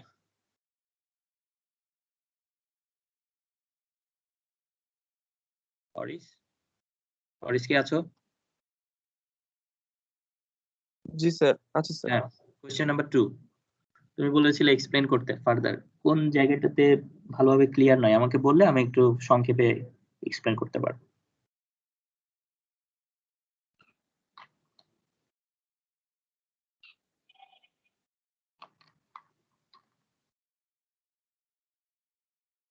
শিওর নয় স্যার, মানে আমি স্যার ওভারঅল কোশ্চেনটা নিয়ে একটু কনফিউজ স্যার, মানে কোশ্চেনটা আমি ঠিকমতো ধরতে পারিনি আসলে। ওকে, তো কোশ্চেনে বলা হচ্ছে যে তুমি একজন প্রফেসর, তোমার কাছে একজন স্টুডেন্ট আসছে, স্টুডেন্ট হচ্ছে সেকেন্ড ইয়ারের। সে হচ্ছে নিজে নিজে একটা স্টাডি করেছে Dhaka metropolitan area. Dhaka metropolitan area কি চেনো তোমরা? আচ্ছা, কে কে ঢাকা মেট্রোপলিটন এরিয়া চিনে না? একটু হ্যান্ড রেজ করবে, জাস্ট এ কুইক স্টেপ।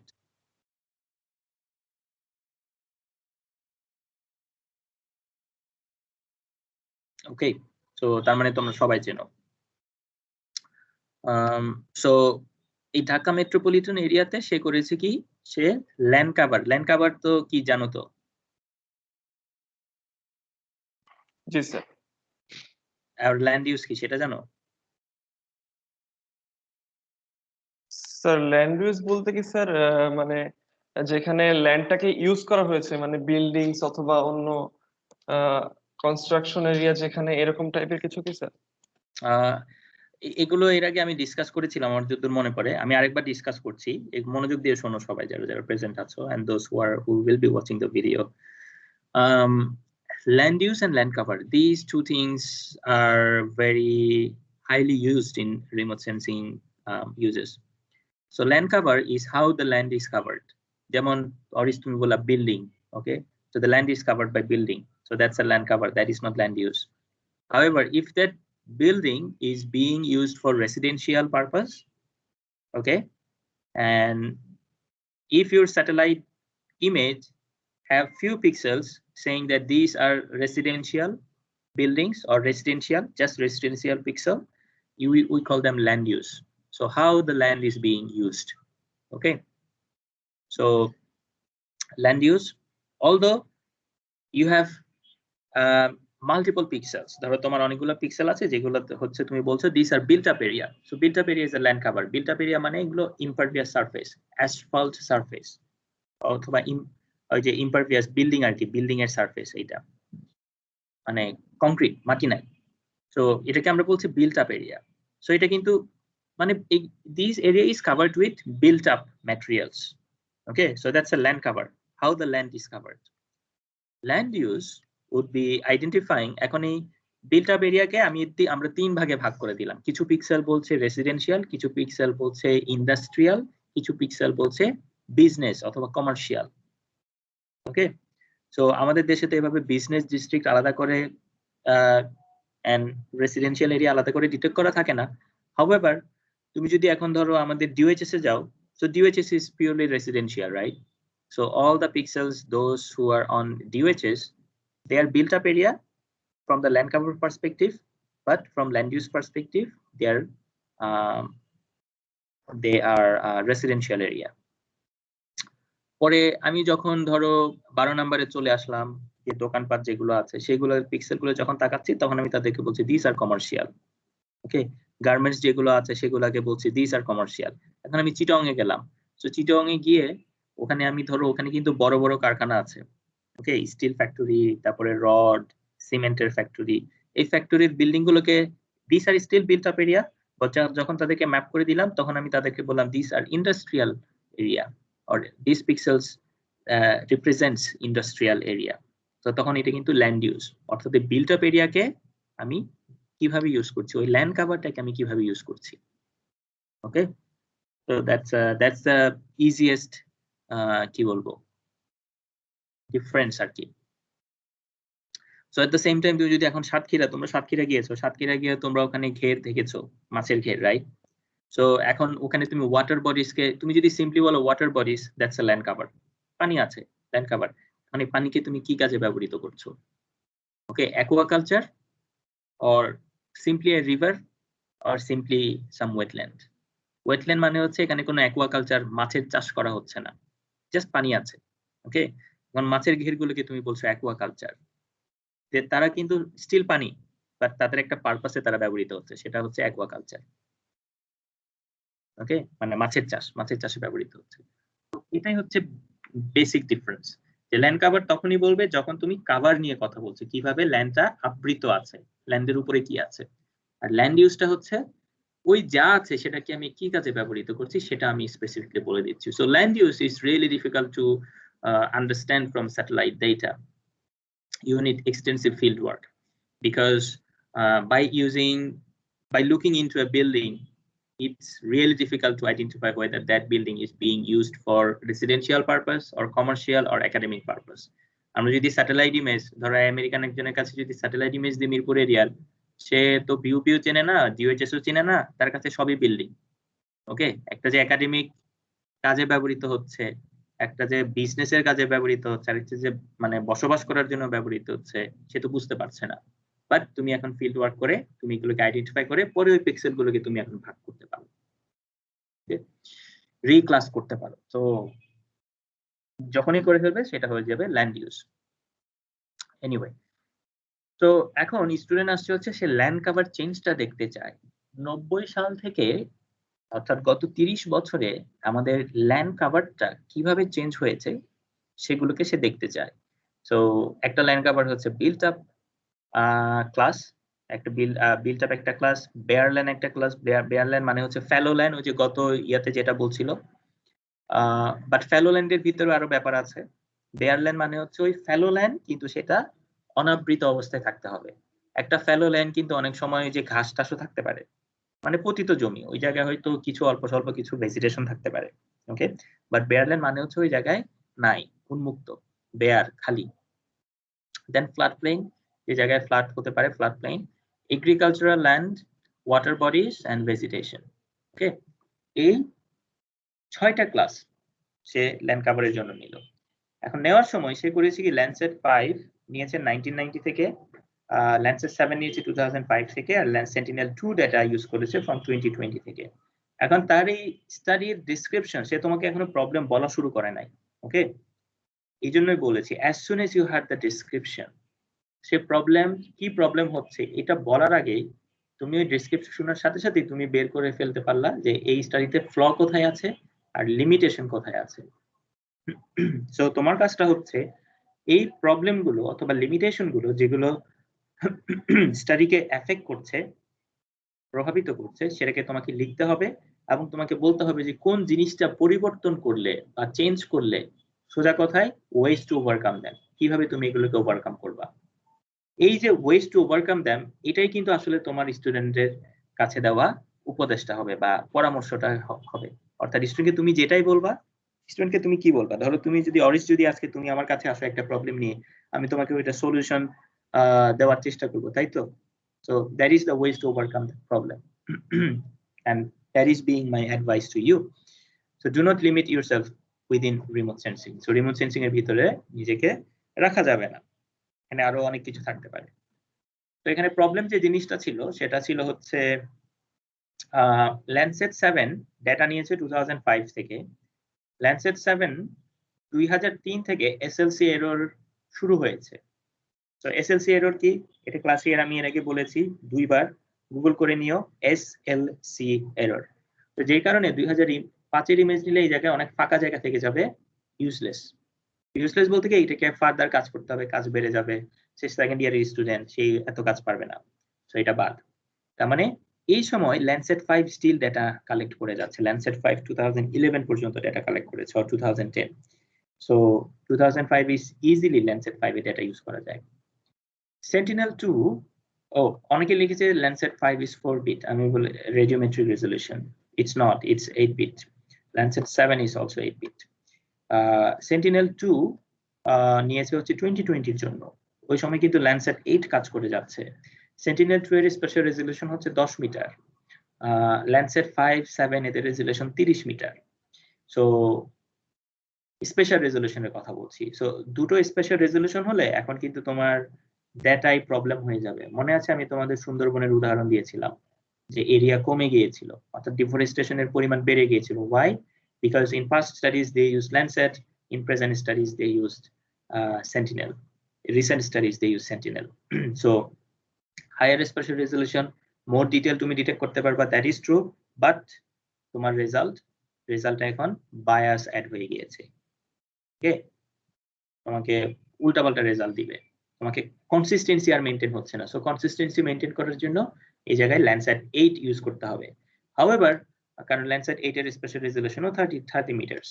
এখন Landsat 8 ইউজ করার পরে যে জিনিসটা প্রবলেম হবে সেটা হচ্ছে এগুলো 8-bit radiometric resolution, but Landsat 8 হচ্ছে 12-bit রেডিওমেট্রিক রেজলিউশন। সো যদি কোনো প্রবলেম হয় সেক্ষেত্রে এই 12-bit কে স্কেল ডাউন করে 8-bit এ কনভার্ট করে নিয়ে যেতে হবে। গেল, যাওয়ার পরে এখন রিমোট সেন্সিং এর বাইরের যে সমস্যা সেটা হচ্ছে 1990-তে ঢাকা মেট্রোপলিটন এরিয়ার বাউন্ডারি যত বড় ছিল, 2000 এ এসে ঢাকা মেট্রোপলিটন এরিয়ার বাউন্ডারি বেশি হয়ে গিয়েছে। সো এই জিনিসটা আমাদের স্টাডিতে কনসিডার করতে হবে। এখন তোমার যদি থাকে যে 1990 ইমেজে তোমার ভেজিটেশন ছিল হচ্ছে তোমার 30% অফ দ্য স্টাডি এরিয়া, 2020-তে এসে দেখলা তোমার ভেজিটেশন হয়ে গিয়েছে 40% of the study area, it doesn't mean যে ভেজিটেশন ইনক্রিজ হয়েছে। এমনও হতে পারে তোমার এরিয়ার সাইজ সিগনিফিকেন্টলি ইমপ্রুভ করে বেশি হয়েছে, কারণ আমরা এখন ওই যে পূর্ব দিকের অনেক ওয়ার্ডকে বা অনেক ইউনিয়নকে এখন আমরা ওয়ার্ড বানিয়ে ঢাকা মেট্রোপলিটন এরিয়ার অংশ হিসেবে করে দিয়েছি। হ্যাঁ, এখন করে দেওয়ার ফলে যে জিনিসগুলো আছে এগুলো বেশিরভাগই এখনো wetland and then they are covered by vegetation. So তখন দেখা যাচ্ছে যে ভেজিটেশনের পরিমাণ সে ওখান থেকে পার্সেন্টেজ করে করে দিয়েছে, বাড়িয়ে দিয়েছে, বাট পুরনো এলাকায় কিন্তু ভেজিটেশন বাড়ে না, বরঞ্চ কমে গিয়েছে। আমার কথা বুঝতে পেরেছো? তো যেহেতু নতুন এলাকার সব পিক্সেল গুলোই দেখা যাচ্ছে ভেজিটেশন কভার, ওভারঅল পার্সেন্টেজ দেখা যাচ্ছে 2020-তে ভেজিটেশনের পরিমাণ বেড়ে গিয়েছে। বাট তোমাকে তো ওভারঅল সাইজটাও তোমাকে দেখতে হবে, সাইজটাও যে বেড়েছে। ওকে, তো তুমি এখন কনক্লুশনে যেতে পারো যে ওয়াও, ভেজিটেশন ইনক্রিজ হয়েছে, এটা ভালো ট্রেন্ড, তার মানে আমাদের ঢাকা মেট্রোপলিটন এরিয়ায় কন্টিনিউয়াসলি ভেজিটেশন ইজ ইনক্রিজিং। এই কনক্লুশনে তুমি যেতে পারো, and it would be a very wrong conclusion, right? So এটাই ছিল হচ্ছে ডিসকাশন আর কি, আই মিন কোয়েশ্চেন এর এক্সপ্লেনেশন। কারো কোনো প্রশ্ন আছে কি? ও sir, clear sir. Okay, thank you. কারো প্রশ্ন না থাকলে আমি রেকর্ড স্টপ করে দিলাম। আমার একটা